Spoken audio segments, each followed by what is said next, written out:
नमस्कार, ANB news देख रहे हैं आप। मैं हूं आपके साथ पल्लवी राजपूत और इस बुलेटिन में आप सभी का स्वागत है। उत्तराखंड की राजनीति में वंशवाद का झंडा बुलंद करते हुए बीजेपी कांग्रेस के कई दिग्गज नेता आगामी विधानसभा चुनाव 2022 में अपने परिजनों को टिकट दिलाने की जुगत में लगे हैं। इनमें से कुछ जहां खुद की जगह बेटे बेटी को टिकट देने की पैरवी कर रहे हैं, वहीं कुछ खुद सदन में मौजूद रहते हुए अपनों को भी सत्ता की गलियारों से परिचित कराने की तैयारी में हैं। प्रदेश में विधानसभा चुनाव की आचार संहिता लगने में बहुत ही कम वक्त बचा है। टिकट बंटवारे के लिए बैठकों का दौर भी लगातार जारी है। ऐसे में तमाम पार्टियों में टिकट के दावेदार सामने आने लगे हैं। जीते हुए प्रतिनिधियों में कुछ ऐसे भी हैं जो अपनी पारिवारिक विरासत को आगे बढ़ाने के लिए जन सेवा की जिम्मेदारी अपने परिजनों को देना चाहते हैं। इसी क्रम में उत्तराखंड के वन मंत्री हरक सिंह रावत बिल्कुल साफ कर चुके हैं कि अगर कोई प्रतिनिधि अपने परिजनों को टिकट दिलाना चाह रहा है तो इसमें हर्ज ही क्या है। आपको बता दें कि लैंसडाउन सीट से इन दिनों कैबिनेट मंत्री डॉक्टर हरक सिंह रावत की पुत्र वधू अनुकृति गुसाई अपनी दावेदारी पेश कर रही हैं, लेकिन लैंसडाउन विधानसभा सीट से विधायक महंत दिलीप रावत ने अपने ही सरकार के कैबिनेट मंत्री डॉक्टर हरक सिंह रावत के खिलाफ बयान देना शुरू कर दिया है। विधायक दिलीप रावत ने कहा है कि पार्टी की रीति नीति के तहत अगर कोई व्यक्ति अपने परिवार या रिश्तेदार के लिए पार्टी में टिकट देने का दबाव बनाता है या फिर मांग करता है तो उसके खिलाफ अनुशासनहीनता की कार्रवाई की जानी चाहिए, उसे बीजेपी से निष्कासित कर देना चाहिए।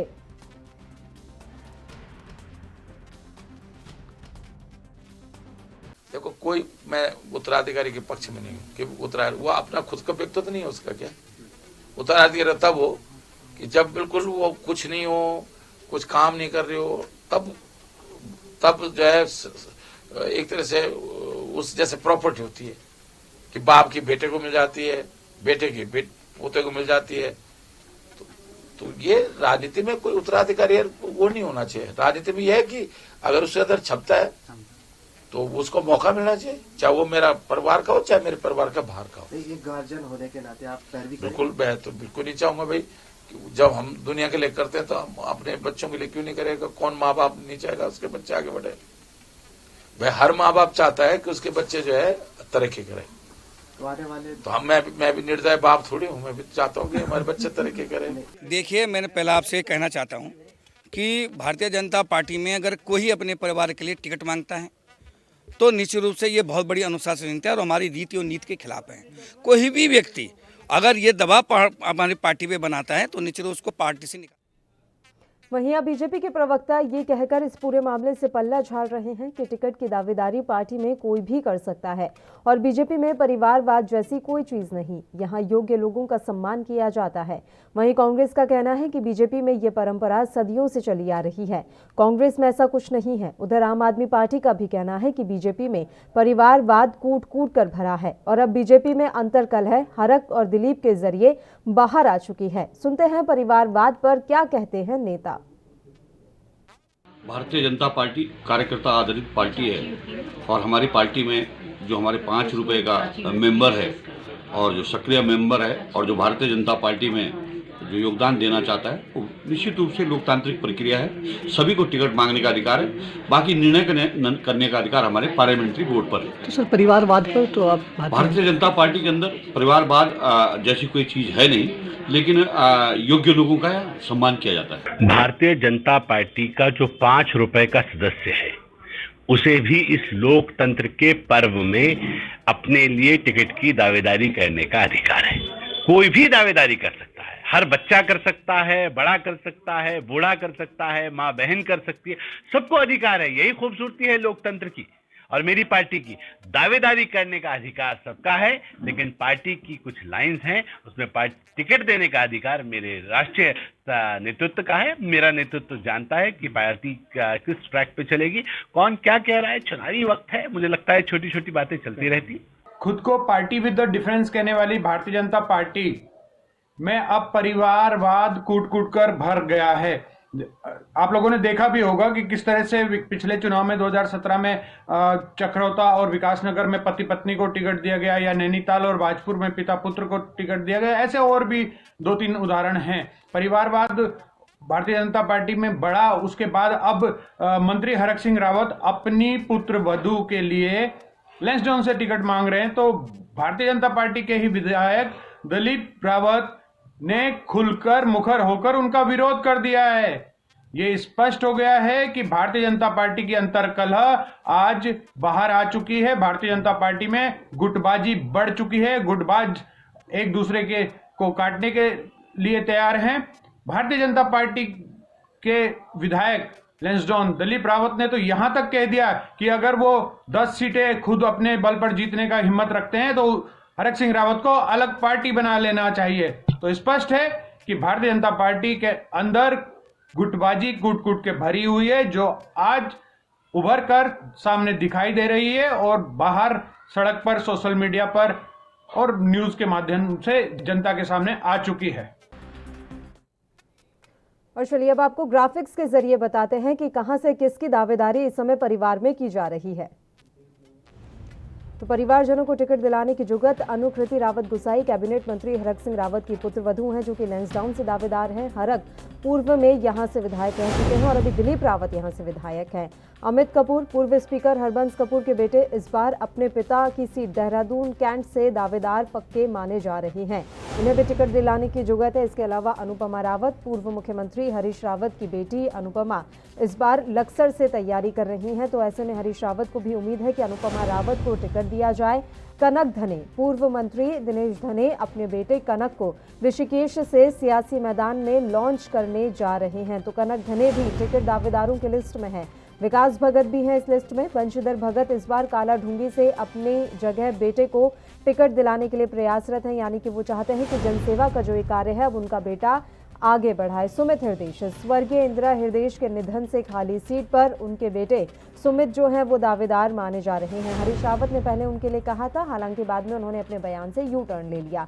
त्रिलोक सिंह चीमा काशीपुर से विधायक हरभजन सिंह चीमा इस बार अपने बेटे के लिए पुरजोर तरीके से दांव लगाते हुए नजर आ रहे हैं। तो ये कुछ ऐसे नाम हैं जो सामने निकल कर आ रहे हैं। अपने परिवारजनों को टिकट दिलाने की जुगत अनुकृति रावत गुसाई इसमें सबसे ज्यादा इस समय चर्चा का विषय बनी हुई है। लैंसडाउन में उन्होंने काम भी किया है, इसमें कोई दो राय नहीं है कि इस बार वे जनता के बीच में काफी रही हैं, लेकिन दिलीप रावत का टिकट काटकर अनुकृति को टिकट दे दिया जाए ये थोड़ा संशय भरा भी समय लग रहा है। अनुपमा रावत जो कि पूर्व मुख्यमंत्री हरीश रावत की बेटी हैं, उन्हें भी इस बार लक्सर से चुनाव में लड़ाने की तैयारी हरीश रावत कर रहे हैं। उन्हें उम्मीद है कि उन्हें लक्सर से टिकट मिल जाएगा। कनक धने की बात कर लेते हैं। पूर्व मंत्री दिनेश धने अपने बेटे कन्नू को ऋषिकेश से सियासी मैदान में लॉन्च करने की तैयारी कर चुके हैं। विकास भगत बंशीधर भगत इस बार काला ढूंगी से अपनी जगह बेटे को टिकट दिलाने के लिए पूरी तरह से प्रयासरत नजर आ रहे हैं। ये कुछ बड़े और खास नाम जिनके ऊपर सबकी निगाहें टिकी हुई हैं। सुमित हृदयेश स्वर्गीय इंदिरा हृदयेश के निधन से खाली हो चुकी है ये सीट और इस सीट से उनके बेटे सुमित जो हैं पक्के दावेदार माने जा रहे हैं। त्रिलोक सिंह चीमा भी इन्हीं में एक नाम शामिल है। काशीपुर से विधायक हरभजन सिंह चीमा इस बार अपने बेटे के लिए भी दांव लगाते हुए नजर आ रहे हैं। कुछ बड़े नाम हमने आप तक पहुंचाए जो इस बार टिकट की दावेदारी कर रहे हैं, लाइन में लगे हुए हैं। परिजनों को टिकट दिलाने की जुगत इस बार की जा रही है, यानी कि बड़ी माथापच्ची तो ये होने वाली है। अब ये राजनीतिक दल माने या ना माने, लेकिन परिवारजनों को राजनीति में उतारने के लिए, चुनाव लड़ाने के लिए जिस तरीके से कवायद वर्तमान के और पूर्व के मंत्री विधायकों के द्वारा की जा रही है, ये बड़ी माथापच्ची साबित तो हो सकती है। इस बीच कैबिनेट मंत्री हरक सिंह रावत और बीजेपी के लैंसडाउन से विधायक दिलीप रावत आमने सामने आ गए हैं। हरक सिंह रावत ये चाहते हैं कि लैंसडाउन से उनकी पुत्रवधू अनुकृति को इस बार टिकट दिया जाए और इसके लिए वो पुरजोर कोशिश कर रही हैं। ऐसे में दिलीप रावत को ये बात रास नहीं आ रही। जाहिर सी बात है कि वे वर्तमान में विधायक हैं, ऐसे में वे चाहेंगे कि आने वाले समय में भी जो पार्टी है वो उन पर ही भरोसा जताए और उन्हें ही टिकट दे। तो उनका ये बयान सामने आया है कि अगर पार्टी की रीति नीति के खिलाफ जाते हुए कोई भी शख्स अपने परिवार या अपनी जान पहचान के लोगों को टिकट दिलाने के लिए दबाव बनाता है पार्टी के अंदर, तो उसके ऊपर अनुशासनात्मक कार्रवाई होनी चाहिए। वहीं हरक सिंह रावत का ये साफ तौर पर कहना है कि इसमें हर्जी क्या है। अगर कोई अपनी जान पहचान वाले को या अपने परिवार वाले को टिकट दिलाना चाहता है तो इसमें गलत क्या है। जनसेवा की भागीदारी में अगर कोई आगे आना चाहता है तो उन्हें इसमें कुछ गलत नजर नहीं आ रहा। इसलिए ये मामला अभी पेचीदा होता हुआ नजर आ रहा है। और किस तरीके से टिकट का वितरण होगा, अंतिम मुहर कैसे लगेगी, ये तो आने वाला वक्त ही बताएगा। लेकिन बीजेपी आला कमान के लिए ये बड़ी मुसीबत का सबब हो जाएगा कि किस तरीके से नामों को चुना जाए, किसका नाम काटा जाए और किसकी एंट्री की जाए।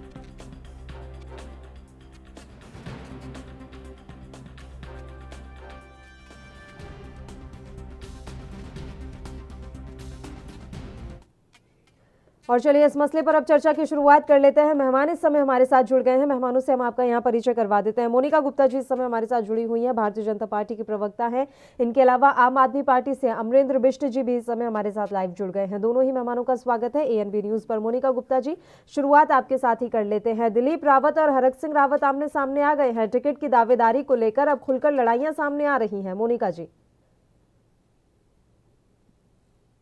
उनका व्यक्तिगत विचारधारा हो सकती है, व्यक्तिगत तौर पर वो खुद ही टिप्पणी कर सकते हैं, लेकिन अगर जहाँ पार्टी और संगठन की बात की जाए तो हमारी पार्टी और संगठन हमेशा से ही परिवारवाद के खिलाफ रही है।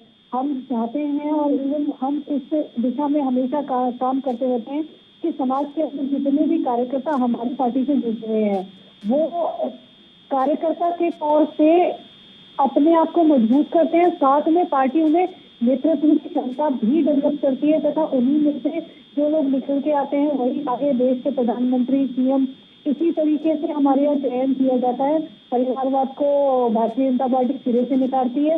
हाँ, लेकिन अगर किसी के परिवार में कोई भी व्यक्ति है जो संगठन से पहले से जुड़ा है, संगठन के लिए काम कर रहा है या नेतृत्व की क्षमता है, तो उसको निखारना भी पार्टी का ही कार्य है, क्योंकि एक व्यक्ति का योगदान नहीं होता किसी को आगे बढ़ाने में, उसके पूरे परिवार का योगदान होता है, वो भी पार्टी समझती है।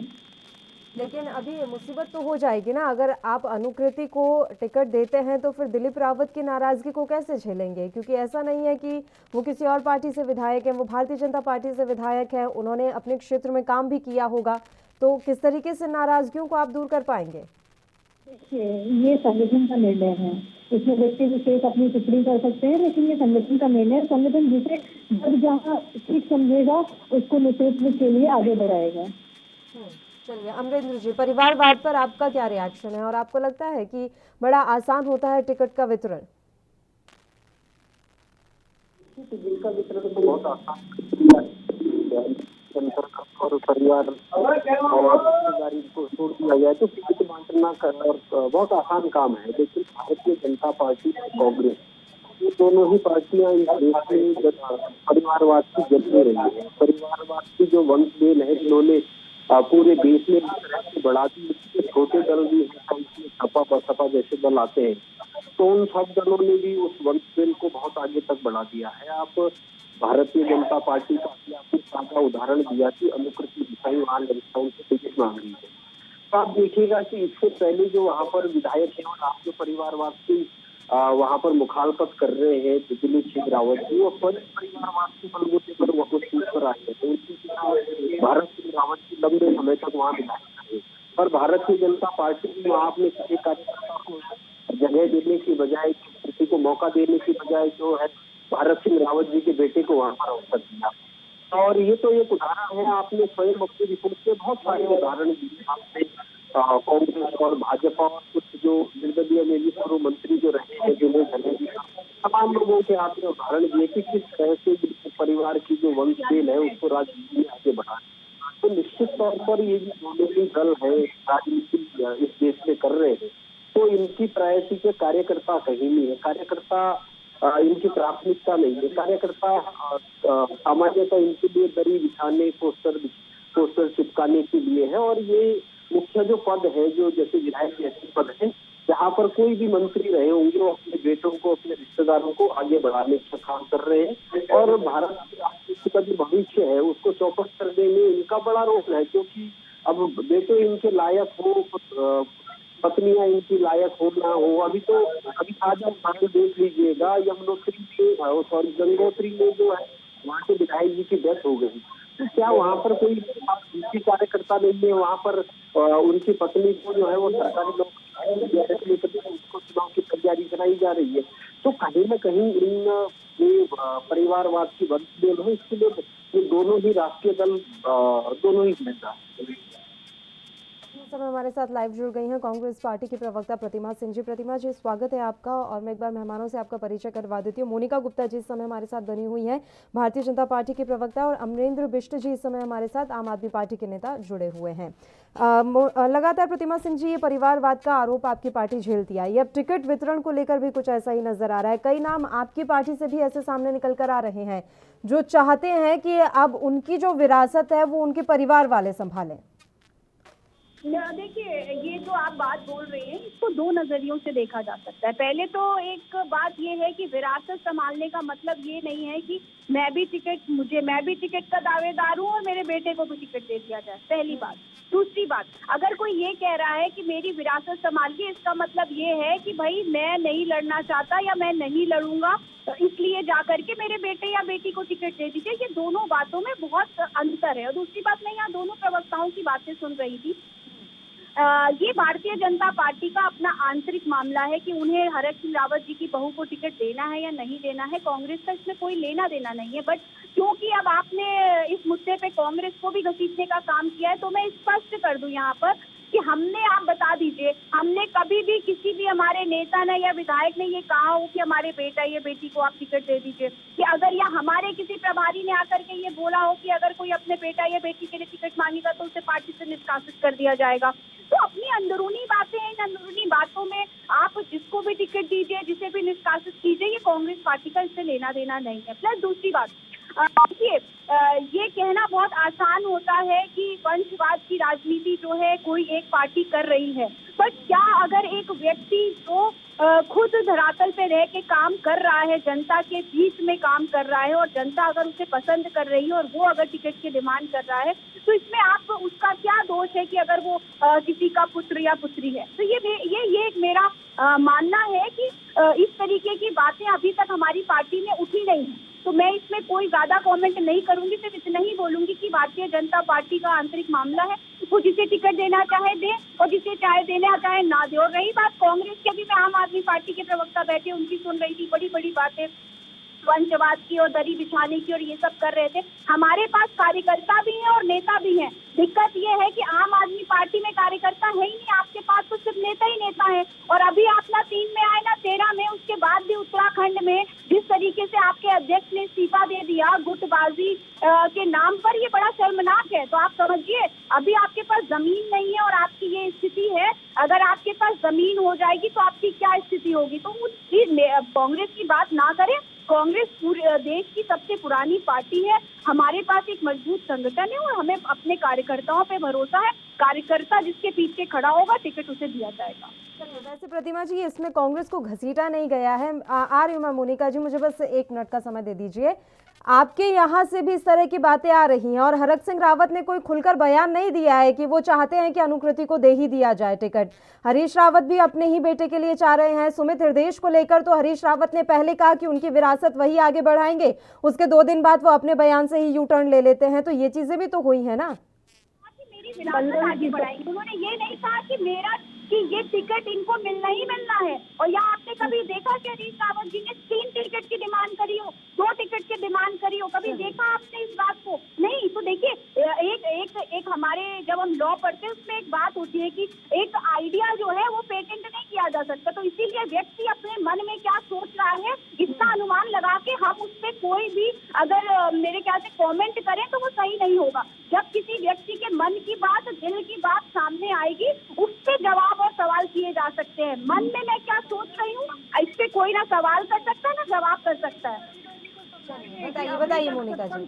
70 सालों से भी गांधी परिवार का दंश इन्हीं के नेता झेल रहे हैं। इसीलिए आज कांग्रेस का ये हाल है कि वहाँ वंशवाद को ही बढ़ावा दिया गया। तो कार्यकर्ताओं में कभी जोश ही नहीं है, कार्यकर्ताओं में चीजें वो डेवलप ही नहीं हो पाती कि वो भी कुछ बन सकते हैं, वो भी आगे बढ़ सकते हैं। ऐसा इनके कार्यकर्ताओं के अंदर कॉन्फिडेंस ही नहीं दिखाई देता। मोनिका जी, सवाल ये है कि क्या इसी तरीके से टिकटों का वितरण होगा, क्योंकि हमारा मुद्दा भी यही है।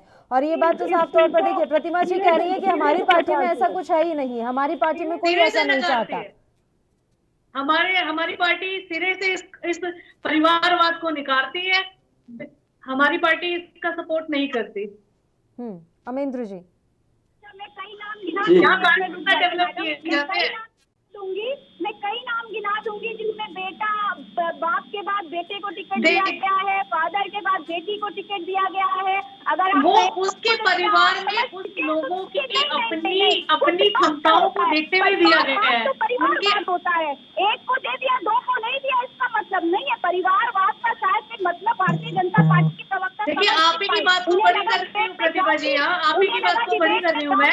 आप ही ने बोला कि अगर परिवार में क्षमता है तो दी जाएगी ना। क्या बात कर रही हैं आप राजनाथ सिंह के बेटे को भूल गई, आप शायद से अमित शाह के बेटे को भूल गई। किस क्रिकेट स्टेडियम में उन्होंने क्रिकेट खेला था बताइए? जय शाह ने कौन सी क्रिकेट स्टेडियम में क्रिकेट खेलने का काम किया था जो आपने बीसीसीआई का उन्हें सेक्रेटरी बना के रख दिया? जवाब दीजिए। अनुराग ठाकुर के पास कौन सी क्वालिफिकेशन है? तो इस तरीके की बातें भारतीय जनता पार्टी के मुंह से शोभा नहीं देती हैं।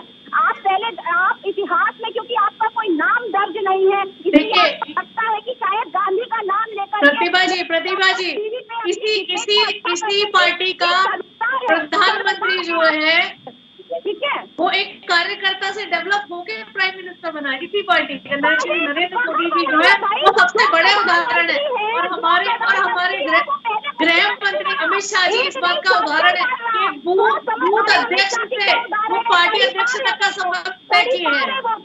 अरे वो तो तड़ी पार है। अगर भाजपा की सरकार ना आई होती तो आज वो जेल में बंद होते, लेकिन सरकार आते ही उनके सारे जो जितने भी उनके पाप थे सारे धो दिए आपने। तो थोड़ा पढ़ लिख के आया करिए, अपनी पार्टी को शर्मसार करने के लिए डिबेट में ना बैठा करे तो बेहतर होगा, क्योंकि अब गांधी को गालियां देके आपकी डिबेट अब अच्छी होने वाली नहीं है। थोड़ा ज्ञान लीजिए और उसके बाद आइए डिबेट में फिर बात करते हैं वंशवाद पे, क्योंकि अगर वंशवाद की मैं बात करूंगी तो आप यहाँ 5 मिनट नहीं बैठ पाएंगी। आपके भारतीय जनता पार्टी इतनी वंशवाद में ग्रसित पार्टी है। बताएं अमेंद्र जी, मैं रुक करूंगी मोनिका जी आपका। बताएं अमेंद्र जी। देखिए, मैं कांग्रेस की बुद्धिजीवी प्रवक्ता की मैं दाद देता हूँ कि वो एक ऐसी पार्टी से आती है जहां 20 सालों से अध्यक्ष एक परिवार के भीतर रहा है। मुझे जो जानकारी है 1997-98 से और आज 2021 तक जिस पार्टी का राष्ट्रीय अध्यक्ष एक पार्टी से बाहर नहीं गया, कभी माँ तो फिर बेटा, फिर माँ फिर बेटा, और वो परिवारवाद को लेकर के इतना लंबा लच्छेदार भाषण दे रही है भारतीय जनता पार्टी पर। उनको ये समझना चाहिए कि उनकी पार्टी दूध की धुली नहीं है। क्या वो बता सकती हैं कि 2013 में जब उत्तराखंड में उनकी पार्टी के विजय बहुगुणा जी मुख्यमंत्री थे तो उनके जो बेटे थे साकेत बहुगुणा, उनको लोकसभा का टिकट दे दिया गया। वो साकेत बहुगुणा की राजनीति में कौन सी उपलब्धि थी? उत्तराखंड की राजनीति में उनका क्या योगदान था कि टिहरी में उनको टिकट दे दिया गया?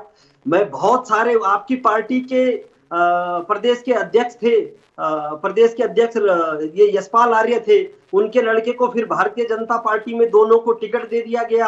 अभी वो आपकी पार्टी में फिर वापस आ रहे हैं, दोनों को टिकट देने की बात हो रही है। आपकी पार्टी की महिला कांग्रेस की जो अध्यक्ष हैं सरिता आर्य जी, वो कल पूछ रही थी आपके प्रभारी से स्क्रीनिंग कमेटी की बैठक में, वो पूछ रही थी कि मुझे बता दीजिए मुझे कहाँ जाना है चुनाव लड़ने। 2 दर्जन नाम मैं गिना सकता हूँ प्रतिमा जी आपकी पार्टी के भीतर जो बाप बेटे राजनीति में है। आपके प्रीतम सिंह जी को ले लीजिए, प्रीतम सिंह जी के छोटे भाई चमन सिंह जी, वो देहरादून के जिला पंचायत के अध्यक्ष रहे। आप उनके बेटे को तो लोकसभा का टिकट देने की पूरी तैयारी हो रखी थी, वो तो उन्हीं को लड़ाना चाह रहे थे, लेकिन एंड टाइम में उनको टिकट नहीं मिल पाया। तो ये जो वंशवाद की बेल आप लोग सींच रहे हैं, इसमें अपने आप को डिफेंड मत करिए। 20 सालों से राहुल गांधी और सोनिया गांधी से बाहर नहीं निकल पा रहे आप लोग। तो ये इस तरीके से आप दोनों ही दल, बल्कि इस देश के अंदर सपा और बसपा को भी, कांग्रेस को सबने सिखाया है इस देश के अंदर की राजनीति में अपने वंशजों को, अपने संतानों को, अपनी औलादों को कैसे स्थापित किया जाता है। इस पर बहुत लंबा भाषण देने की जरूरत नहीं है आपको। बताएं प्रतिमा जी। भाई जरा इनकी एक बात को रिपीट करते, क्योंकि मैं इनके साथ कनेक्शन में थोड़ा प्रॉब्लम है। मैं बस राहुल गांधी और सोनिया गांधी जी का नाम इन्होंने लिया, वही सुन पाई। देखिए, पहली बात तो ये है कि राहुल गांधी जी और सोनिया गांधी जी का नाम लेने से पहले आप कांग्रेस का इतिहास समझने की कोशिश करते, ठीक है? गांधी परिवार, मैडम इतिहास समझने की जरूरत नहीं है, दिखाई दे रहा है लीडरशिप की कमी आपकी पार्टी में है, वंशवाद को बढ़ावा दिया गया है। किसी भी नेता का नाम जिसने जो है फ्रीडम स्ट्रगल से मैडम इसीलिए लीडरशिप की कमी है। अभी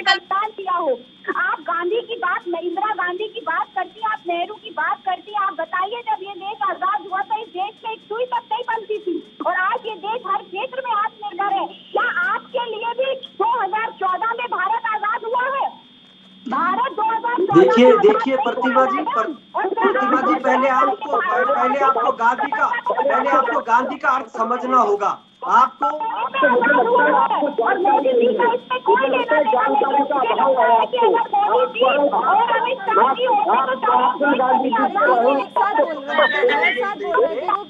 तो एक एक करके बात करेंगे। ठीक है एक एक करके बात करते हैं। कंपेयर करेंगे। मैं सलाम करता हूँ आपकी इस बुद्धिमत्ता को। मैं किसी के बीच में नहीं। अमेंद्र जी 2 मिनट का वक्त दीजिए, उनकी बात कंप्लीट हो जाने दीजिए, उसके बाद मैं आपका रुख कर लूंगी। 2 मिनट का वक्त दे दीजिए। थोड़ा सभ्यता का परिचय दीजिए। और मैं बीच में नहीं बोलती हूँ, मेरे बीच में ना बोलिए। आप आम आदमी पार्टी के किस नेता है? चलिए आम आदमी पार्टी बोल रही है, आम आदमी पार्टी के किस नेता ने किस नेता ने देश को बचाने के लिए राहुल गांधी का नाम लेने के आपके अभी है काम होगा। राहुल गांधी जी का नाम लेने की आप उसका नाम ना लीजिए, आप नाम ना लीजिए। और मैं किसी की तुलना नहीं कर मैडम आपको बिल्कुल हम अलग ही ट्रैक पर जा रहे हैं, बिल्कुल अलग ही ट्रैक पर जा रहे हैं। मैं तीनों को रिक्वेस्ट करूंगी एक बार शांत हो जाइए, ताकि हम डिबेट की गरिमा को बनाए रखें और एक एक करके हम बात करें। एक छोटे से ब्रेक के लिए हम यहाँ पर रुक रहे हैं, फौरन हाजिर होंगे।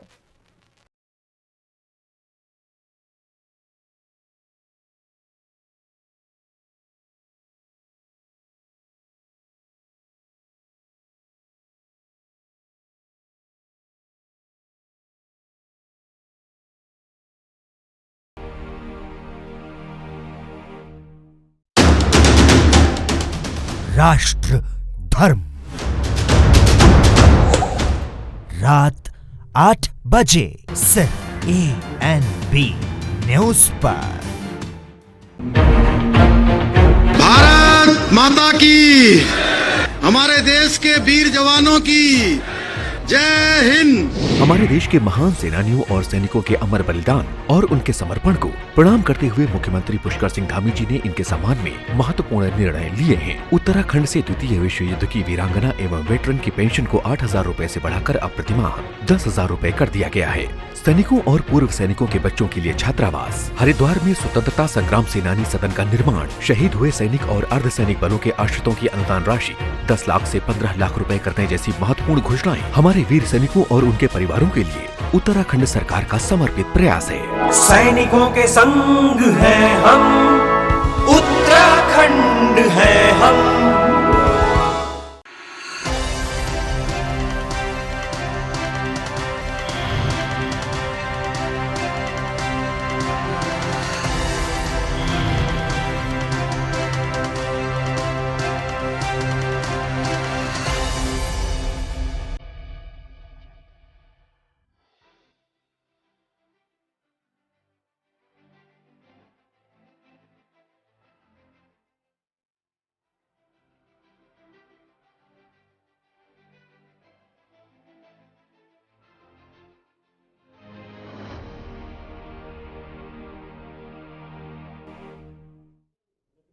ब्रेक के बाद एक बार फिर से आप सभी का स्वागत है। उत्तराखंड में टिकट वितरण आने वाले समय में एक बड़ी समस्या बन सकता है, क्योंकि अब जो टिकट के दावेदार हैं वो सामने आने लगे हैं और ज्यादातर जो ऐसे नेता हैं जो चाहते हैं कि उनके पारिवारिक लोग जो हैं टिकट ग्रहण करें या टिकट उन्हें मिल जाए, ऐसे लोग अब समस्या बनते हुए नजर आ रहे हैं। इस बीच में ये जानकारी है कि हरक सिंह रावत और दिलीप रावत आमने सामने हैं। हरक सिंह रावत का ये साफ तौर पर कहना है कि इसमें कोई हर्ज नहीं है अगर किसी के परिवार वालों को टिकट मिलता है। वहीं दिलीप रावत का कहना है कि ऐसे लोगों पर अनुशासनात्मक कार्रवाई होनी चाहिए। अब हमारी बहस का मुद्दा भी यही है कि क्या टिकट वितरण में आने वाले समय में परिवारवाद देखने को मिलेगा, क्या वंशवाद का जो झंडा है वो अभी भी बुलंद रहेगा। मेहमान लगातार हमारे साथ बने हुए हैं, प्रतिमा सिंह जी का ही रुख कर लेती हूँ और मैं अन्य दोनों मेहमानों से रिक्वेस्ट करूंगी कि बस 2 मिनट के लिए शांत हो जाइए, उनकी बात कंप्लीट हो जाएगी, उसके बाद मैं आप लोगों का रुख कर लूंगी। बताएं प्रतिमा जी।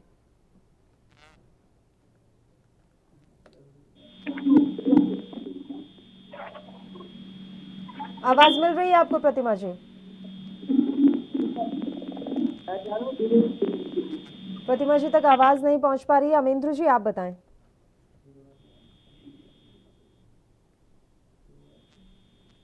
हेलो हेलो, आवाज मिल रही है आपको अमेंद्र जी मेरी? जी जी, मुझे आपकी आवाज मिल रही है, आप सवाल पूछिए। ठीक है, बात यह है सर कि अभी तो उन्होंने आप पर ही आरोप लगा दिया है कि आपकी तो अभी सियासी जमीन में मजबूत नहीं है, लेकिन उसके बाद भी गुटबाजी इतनी देखने को मिल रही है कि आपके जो प्रदेश अध्यक्ष हैं वो इस्तीफा दे देते हैं। मुझे अभी क्या कोई आज ऐसा अपडेट हुआ है कि हमारे प्रदेश अध्यक्ष ने इस्तीफा दिया है? क्या ऐसा कुछ हुआ है? नहीं, ये कौन सा आरोप है कि आवाज कट रही है सर। खैर, ये विषय से बाहर की बात है प्रमाण पत्र आने पर इसका प्रमाण पत्र हम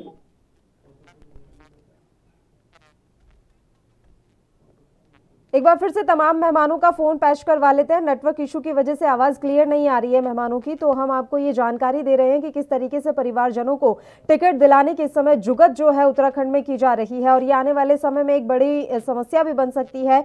और ये तमाम नाम आप इस समय देख रहे हैं अपने टेलीविजन स्क्रीन पर जो अभी टिकट की पक्की दावेदारी लेकर बैठे हुए हैं। इनमें सबसे बड़ा नाम अनुकृति रावत गुसाई का है। ये कैबिनेट मंत्री हरक सिंह रावत की पुत्र वधू है, काफी लंबे समय से ये सक्रिय है। लेंसडाउन से इन्हें टिकट चाहिए, मिलेगा या नहीं ये तो भविष्य के गर्त में। इनके अलावा अमित कपूर जो कि पूर्व स्पीकर हरबंस कपूर के बेटे हैं, वो भी इस बार चाहते हैं कि उन्हें टिकट मिल जाए।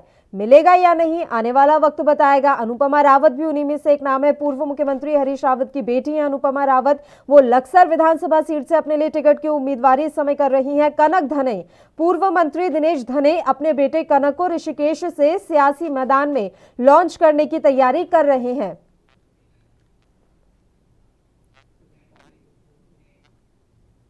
एक बार फिर से तमाम मेहमान हमारे साथ बने हुए हैं, चर्चा की शुरुआत कर लेते हैं। मोनिका गुप्ता जी, वंशवाद की तो बात ऐसी है कि उसमें ना तो आप अछूते रहे हैं और ना ही कांग्रेस अछूती रही है, तो आरोप किस हिसाब पर लगाए जाते हैं? नहीं पल्लवी जी, मैं आपको यहाँ वापस से एक बार करेक्ट करना चाहूंगी कि भारतीय जनता पार्टी कार्यकर्ताओं की पार्टी है, कार्यकर्ताओं के लिए और कार्यकर्ताओं के लिए समर्पित पार्टी है। यहाँ पे कोई भी किसी की पुत्र या किसी की बेटी होगा, वो एक अच्छी कार्यकर्ता भी है, संगठन वो अपना समय देती है, सक्रिय है जनता के बीच में, तो उसको जरूर चयन किया जा सकता है, लेकिन उसका आधार किसी के परिवार से आना नहीं माना जाता। भारतीय जनता पार्टी कार्यकर्ताओं की पार्टी है, परिवारवाद को कभी बढ़ावा नहीं देती। लेकिन हाँ, जब एक परिवार के अंदर हम लोग माहौल देखते हैं, तो जैसे मेरे ही परिवार में है, तो मेरे भी छोटे भाई बहन है, हो सकता है उनके अंदर भी करने की बात आए या वो संगठन से जुड़ के लोगों के साथ काम करना चाहें और कल के दिन में डेवलप हो जाते हैं। तो ये नहीं बोला जा सकता कि लेकिन जय शाह का मसला तो ऐसा है मोनिका जी, उसको लेकर हमेशा से सवाल उठते रहे हैं कि किस आधार पर जय शाह को इतनी बड़ी जिम्मेदारी दी गई। जय शाह जी एक बिजनेसमैन भी है और वो अच्छे से चीजों को चलाना संभालना चाहते हैं। क्रिकेट से हो सकता है उनका नाता नहीं रहा, लेकिन वो चीजों को किस तरीके से क्रिकेट को, क्योंकि क्रिकेट से एक देश की व्यवसाय भी जुड़ा हुआ है, आय भी जुड़ा हुआ है, प्रतिष्ठा भी जुड़ी हुई है, तो उसको देखते हुए उनको चीज दी गई है। उनको कभी भी ये नहीं बोला गया कि देखिए लीडरशिप के लिए जब बात आती है, तो लीडरशिप में तो अगर चुनाव की बात आती है, इलेक्शन की बात आती है, तो संगठन में जितने भी कार्यकर्ता जुड़े हुए हैं, सर्वप्रथम कार्यकर्ताओं का ही हक है भारतीय जनता पार्टी में। भारतीय जनता पार्टी हमेशा कार्यकर्ताओं के लिए ही समर्पित पार्टी है। उसका उदाहरण खुद अमित शाह जी है ना, बूथ अध्यक्ष से लेके हमारे राष्ट्रीय अध्यक्ष तक का कार्यभार उन्होंने संभाला है। अभी हमारे देश के गृह मंत्री है। यानी कि जो टिकट वितरण पर अंतिम मोहर है वो तो आला कमान लगाएगा और जो नाराजगी है वो आप लोगों को झेलनी पड़ेगी। तो ऐसे में पुष्कर सिंह धामी के कंधों पर तो डबल जिम्मेदारी आ जाएगी। मांग कोई भी सकता है टिकट।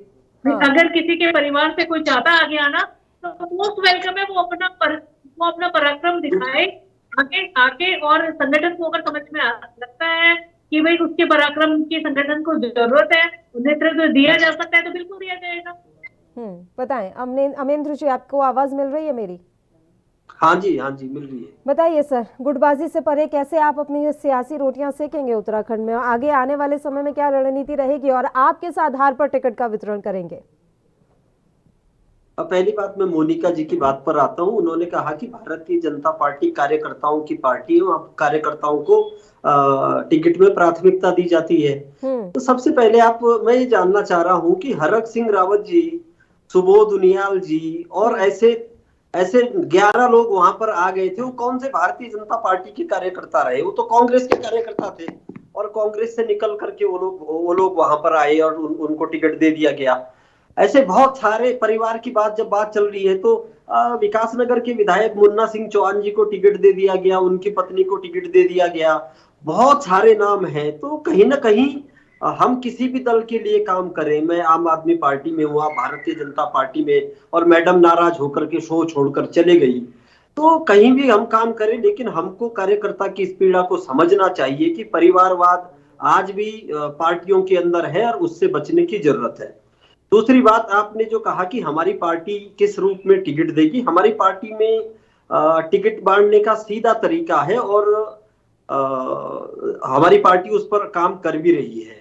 जो कार्यकर्ता काम करता है उस कार्यकर्ता को पार्टी नोटिस करती है, पार्टी का जो हमारा संगठन है उस कार्यकर्ता का नाम रिकमेंड करता है और उनको प्रभारी के तौर पर नियुक्त किया जाता है। मैं स्वयं धनौल्टी विधानसभा के लिए प्रभारी नियुक्त को आगे बढ़ाना है, महिलाओं की भागीदारी ज्यादा सुनिश्चित करनी है, प्रायोरिटी मैं आपसे जानना चाह रही थी।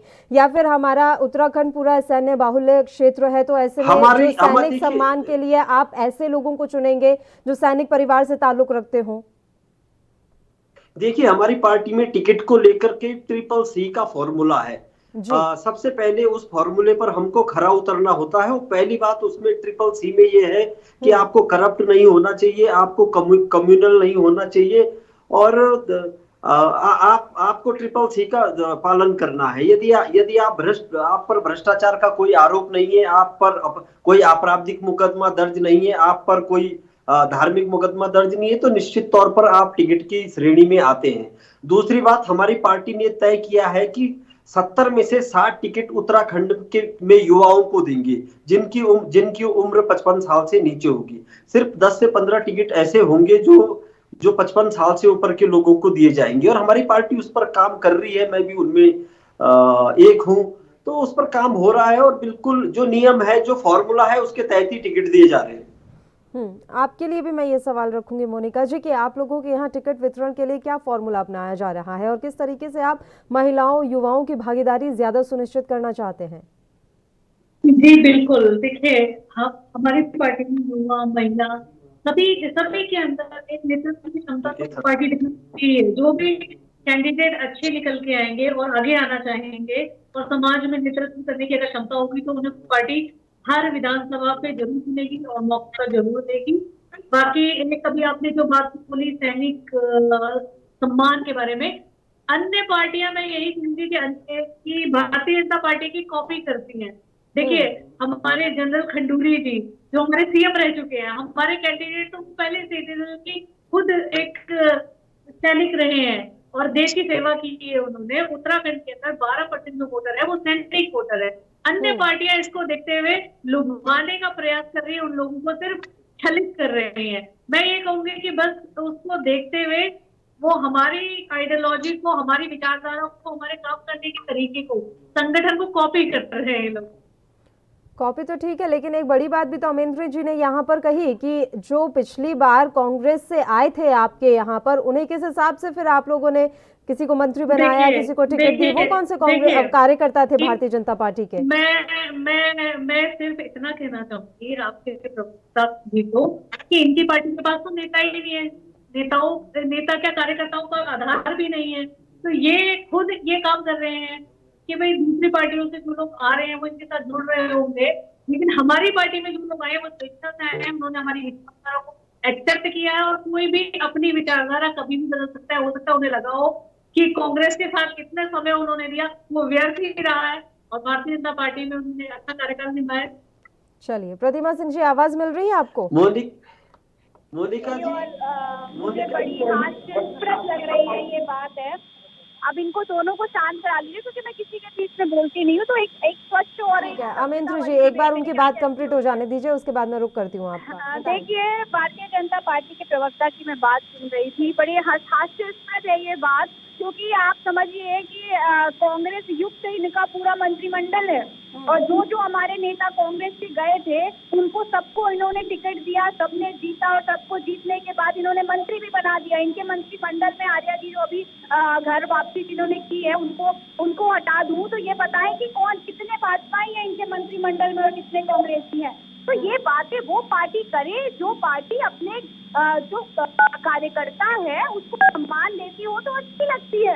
और ये अभी कह रही कि भाजपा से लोगों ने ये कॉपी कर लिया, वो कॉपी कर लिया। अरे आप भूल गई हैं कांग्रेस पार्टी देश की सबसे पुरानी पार्टी है और हमारा संगठन, हमारे संगठन का ढांचा आपने कॉपी करने की कोशिश तो कर ली, लेकिन आप इसको पूर्णतः निभा नहीं पाएंगे क्योंकि आपकी जो विचारधारा है वो विचारधारा देश हित में नहीं है। और ये आज हर व्यक्ति समझ चुका है क्योंकि जिसने डबल इंजन का वादा जो आपने किया था 2017 में देवभूमि जनता से, डबल इंजन अब तक स्टार्ट भी नहीं हो पाया और अभी मुश्किल से चुनाव को 4 महीने बचे हैं और आचार संहिता लगने वाली है।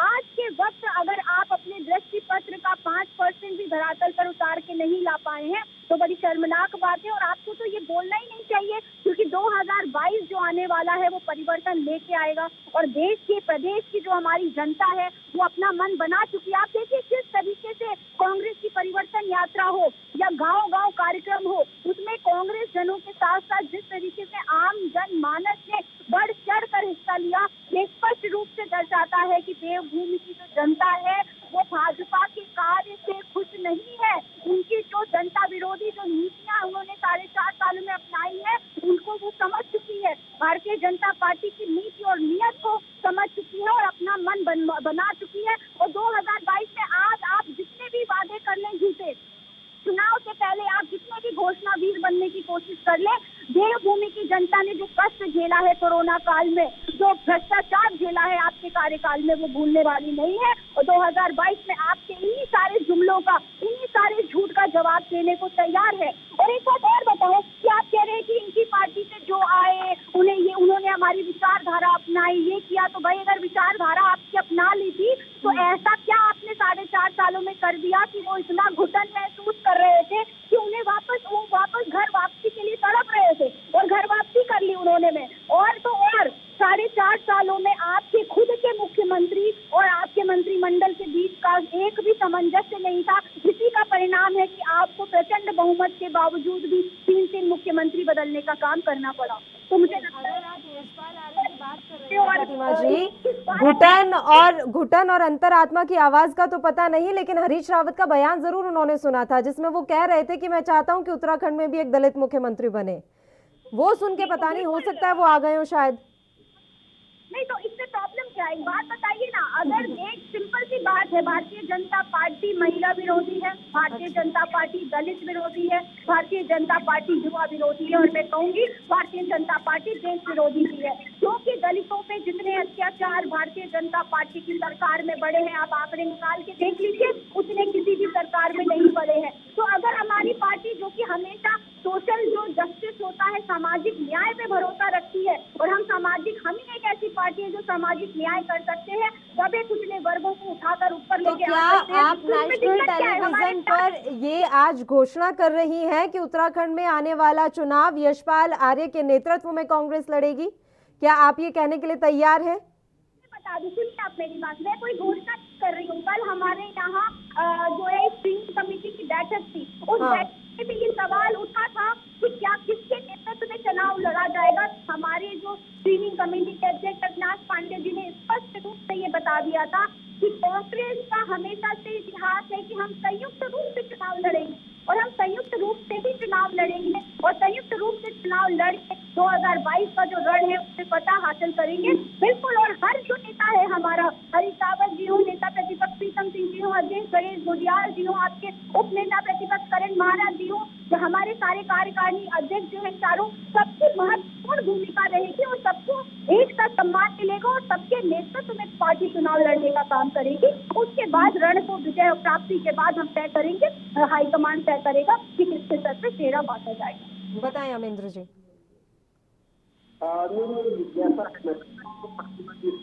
आपके माध्यम से सवाल पूछना चाह रहा हूँ। मैं जानना चाह रहा हूँ कि क्या यशपाल आर्य जी और उनके बेटे को इस बार कांग्रेस टिकट देगी? मैं ये जानना चाह रहा हूँ कि क्या हरीश रावत जी और उनके बेटी बेटियों को इस बार कांग्रेस टिकट देगी। मैं ये जानना चाह रहा हूँ कि क्या दिवंगत श्रीमती इंदिरा हृदयेश जी के बेटे को हल्द्वानी से कांग्रेस टिकट देगी। क्या वो दावे से इस बात को कह सकते हैं कि इन सबको किसी को टिकट नहीं देने वाली है कांग्रेस। प्रतिमा सिंह जी, फिर मैं मोनिका जी आपका रुख करूंगी। बताएं प्रतिमा सिंह जी, सवाल पूछा है अमेंद्र जी ने, आप प्लीज मुझे रिपीट कर। वो सवाल पूछ रहे हैं प्रतिमा जी कि वो जानना चाह रहे हैं कि यशपाल आर्य और उनके बेटे को क्या इस बार कांग्रेस टिकट देगी। अनुपमा रावत जो कि हरीश रावत की बेटी हैं, क्या उन्हें कांग्रेस टिकट देगी। क्या सुमित हृदयेश को कांग्रेस की तरफ से टिकट दिया जाएगा। क्या आप इसके बारे में जानकारी दे सकती हैं, दिया जाएगा या फिर नहीं, या विचार किया जाएगा। आपको मैं जानकारी दे दूं कि कल ही हमारी स्क्रीनिंग कमेटी की पहली बैठक, और उस बैठक में हमने सारी गाइडलाइंस तय कर दिए हैं कि किस तरीके से आप जो है टिकट के लिए आवेदन कर सकते हैं, क्या क्या क्राइटेरिया होगा, किस बेसिस पे आपको हम चुनेंगे।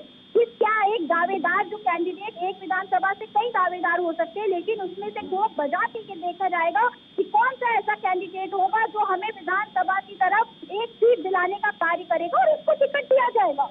इसमें ना किसी के बेटे का जिक्र है, ना किसी की बेटी का जिक्र है।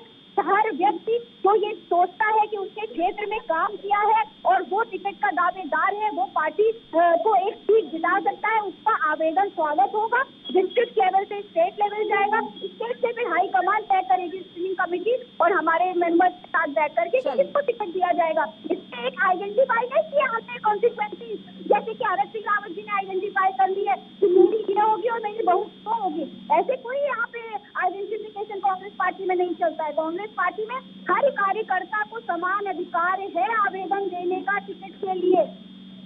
चलिए ठीक है प्रतिमा जी, अभी दोबारा लौटते हैं, इसी मसले पर चर्चा लगातार जारी रहेगी। एक छोटे से ब्रेक के लिए पहले यहाँ रुक रहे हैं, फौरन हाजिर होंगे।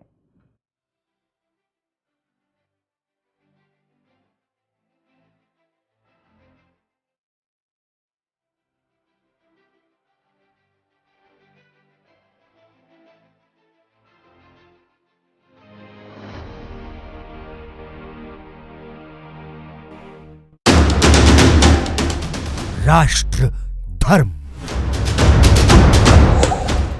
रात 8 बजे सिर्फ ANB न्यूज पर।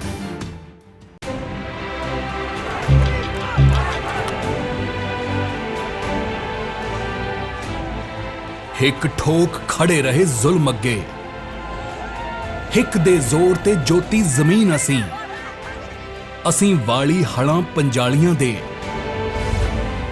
बीजी खून नाल अणकते जमीर असी। सरफरोशी की तमन्ना अब हमारे दिल में है, देखना है जो कितना बाजुए काबिल में है। असी खड़े रहे, असी अड़े रहे, घरों बाहर होए बेजार होए। मैं केंद्र सरकार को अपील करांगा कि वो किसानां दे जेड़े बिल लेके आए हैं उन्हें तुरंत वापस करें। हंजू दिल तो लहू सिर तो रुड़िया है, आखिर मुड़ आए खेड़े वेड़ियां च, आखिर मुल मुड़के दा मुड़िया है। अज मैं किसानी संघर्ष नूं शाबाशी देना चाहंदा।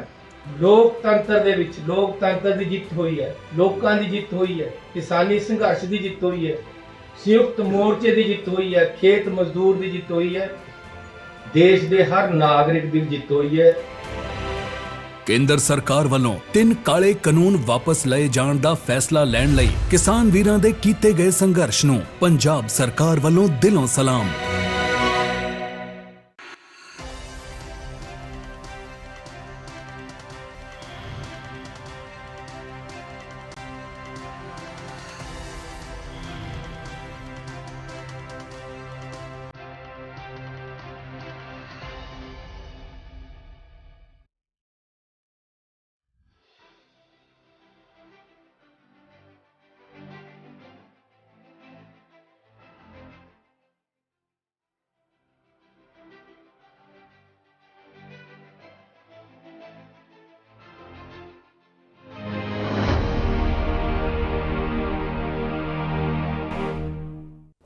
ब्रेक के बाद एक बार फिर से आप सभी का स्वागत है। चर्चा की शुरुआत कर लेते हैं। मोनिका गुप्ता जी, कांग्रेस पार्टी ने तो अपना क्राइटेरिया डिसाइड कर लिया है कि किस तरीके से टिकट का बंटवारा किया जाएगा।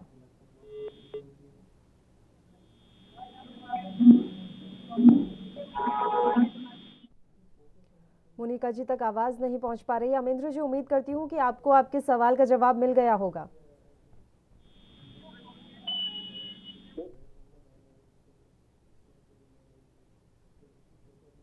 रिकॉर्ड करके रखते हैं कांग्रेस के भीतर बहुत सारे नेता पुत्रों को टिकट मिलने वाले और जिन जिनके मैंने नाम लिए कांग्रेस के प्रवक्ता का तो दावा है कि नियमानुसार टिकट मिलेगा, क्योंकि मैंने जानबूझकर तो सवाल पूछा है और आप देखिए कांग्रेस का टिकट बंटवारा होगा उनमें से बहुत सारे उनमें से लगभग सभी को टिकट मिलेगा। तो कांग्रेस की कथनी और करनी में बड़ा फर्क है। और जहाँ तक आज का विषय है परिवारवाद को लेकर के, तो दोनों ही पार्टियां इसके लिए जिम्मेदार है। कार्यकर्ता की कोई उनका कोई मान सम्मान नहीं है, सिर्फ कार्यकर्ताओं का जो काम है उसका चिपकाने और जो संगठन के काम है उनको करने के लिए कार्यकर्ता इनको याद आते हैं। इसके अलावा जहाँ तक टिकट देना होता है नेता पुत्रों पुत्रियों का और उनके लोगों को ही दिया जाता है। बिल्कुल, लगातार आपके लिए तो ये बात कही जा रही है कांग्रेस की तरफ से कि आपके पास तो कार्यकर्ता ही नहीं है। अब ये कांग्रेस तय नहीं करेगी, कांग्रेस से सर्टिफिकेट नहीं चाहिए कि हमारे पास कार्यकर्ता नहीं है। और सब जानते हैं कि कांग्रेस की पूरे देश में इस समय क्या स्थिति है और कांग्रेस को ये भी पता है कि दिल्ली में जहाँ हमने चुनाव लड़े थे हमने इनको कहाँ पर ला करके खड़ा कर दिया, जीरो पर ला करके खड़ा कर दिया। तो कांग्रेस की बात को बहुत गंभीरता से लेने की जरूरत नहीं है, मुझे ऐसा लगता है। तो यानी कि दिल्ली मॉडल से आपको लगता है कि उत्तराखंड की चोटी भी आप फतेह कर लेंगे? मुझे अमेंद्र जी, तो यानी कि आपको ऐसा लगता है कि दिल्ली मॉडल के जरिए आप उत्तराखंड की चोटी भी फतेह कर लेंगे? निश्चित तौर पर उत्तराखंड में भाजपा और कांग्रेस का जो पिछले 21 सालों का कुशासन है उस कुशासन से लोग आगे जा चुके हैं और इस समय उत्तराखंड नए मॉडल की तरफ देखता है। उत्तराखंड के पास इस समय 3 मॉडल है, जिसमें पहला मॉडल है हरीश रावत जी का मॉडल। वो वही मॉडल जिसमें वो ये कहते हैं कि तुम लूटते रहना, मैं तुम्हें मंत्री बना दूंगा, मैं आंखें बंद कर लूंगा, जितना लूटना चाहो उतना लूट लूंगा। दूसरा मॉडल है जिसमें हरीश धामी मॉडल कहते हैं, वो कहते हैं अरे भाई आप अपना मॉडल बताइए ना, आप दूसरों के मॉडल क्यों बता रहे हैं? हमारा मॉडल बताइए ना, अपने मॉडल पे आइए। जिस तरीके से मैंने अब आप सुनिए मेरी बात, अब आप मेरी बात सुनिए। आपने बहुत मेरे बीच में बोला है, अब आपको मेरी बात सुननी पड़ेगी। नहीं, अब आपको मेरी बात नहीं, आपने बहुत बोला है मेरे बीच में, अब आपको सुनना पड़ेगा। आपके दिल्ली मॉडल की असलियत मैं बताती हूँ, आपके दिल्ली मॉडल की असलियत मैं बनाती हूँ। नहीं, आपने टोका मुझे तभी मैं आपको टोक रही हूँ, आपने टोका तभी मैं टोक रही हूँ। नहीं, मैं नहीं टोकती हूँ। नहीं, मेरी बात आप मेरी बात सुनिए। मैं आपके यहाँ भाषण सुनने आई हूँ, मैं आपके दिल्ली मॉडल को, मैं आपके दिल्ली मॉडल की असलियत खोलना चाहती हूँ। दिल्ली में आपने कहा था कि दिल्ली के बेरोजगारों को 8 लाख नौकरियां प्रोवाइड करेंगे, लेकिन पिछले 8 सालों में सिर्फ और सिर्फ 361 नौकरियां आपने देने का काम किया। आपने कहा था स्कूल और कॉलेज 30,000 स्कूल खोलेंगे, लेकिन एक भी स्कूल आपने खोलने का काम नहीं किया पिछले 8 सालों में। आपने कहा था अस्पतालों में 10,000 बेड बनवाएंगे, लेकिन एक भी बेड नहीं बनाया। और मोहल्ला क्लिनिक का जितना घोटाला हुआ है वो जग जाहिर है। मोहल्ला क्लिनिक के नाम पे आपने इतने प्रोपेगेंडा किए, इतना किया, करोड़ों रुपया आपने ऐड में खर्च कर दिया, उसके बाद भी आज कोरोना टाइम पे मोहल्ला क्लिनिक में आप कोरोना टेस्टिंग भी नहीं करा पाए। ये है आपकी असलियत, ये है आपके दिल्ली मॉडल की असलियत। तो दिल्ली मॉडल की बात करते हैं।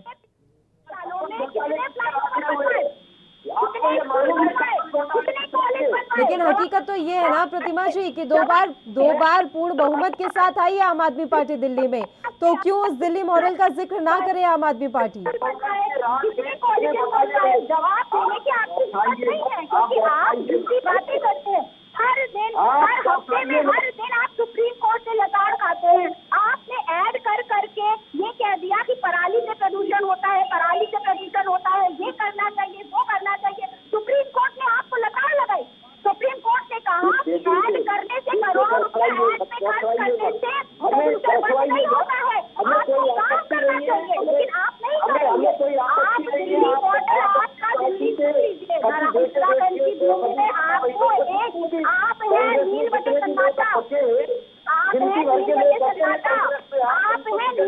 सन्नाटा है, इसको एक्सेप्ट करिए, इसको एक्सेप्ट कर लीजिए। और उत्तराखंड में आपका वजूद ना है और ना होगा, ना है ना होगा, समझ लीजिए, ना आपका वजूद है उत्तराखंड में ना होगा, क्योंकि उत्तराखंड की जनता आपके दिल्ली मॉडल की असलियत समझ चुकी है। दिल्ली में सबको बेवकूफ बनाया, दिल्ली में 8 लाख रोजगार देने का वादा किया, बट नहीं दे पाए।